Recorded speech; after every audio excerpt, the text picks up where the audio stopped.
আজকে প্রচন্ড হাওয়া, হাওয়ায় কি হবে কি জানে, উনুন জ্বালাতে পারবো কি না জানি। আজকে আমি একটা হাঁড়িতে রান্না করব। মাটন দেখবা নেমন্তন্ন বাড়ি সবসময় হাঁড়িতে রান্না হয়, পিতলের হাঁড়িতে। আমি একটা হাঁড়ি কিনবো, ওই ধরনের হাঁড়ি ভবিষ্যতে, কিন্তু সময়ই হচ্ছে না, সেই কারণে। হাঁড়িতে রান্না করলে একটু টেস্টটাও ভালো হয়, তাই মনে হয়। না হলে নেমন্তন্ন বাড়িতে শুধু হাঁড়িতেই হবে কেন? চলো দেখি আমাদের টেস্ট কেমন হয়। সব কিছুর উপর টেস্ট নির্ভর করে। মাংসটাও ভালো হতে হবে, রান্নাটাও ভালো হতে হবে, শুধু হাঁড়ির গুণে কাজ হবে না।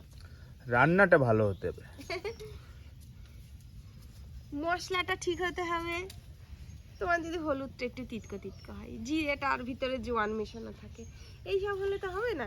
ধরো সবই ঠিক থাকলো, কিন্তু যদি তুমি মশলা যখন পাকাতে যাও তখন যদি গরমে একদম পুড়িয়ে দাও তাহলে?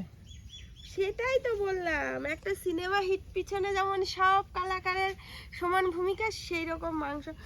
তো চলো দেখা যাক কি কি করেছি। এই যে পেঁয়াজ আর তেজপাতা রেখেছি, আর এখানে তো আছে মাংসটা, আর এর ভিতরে মশলার হাতে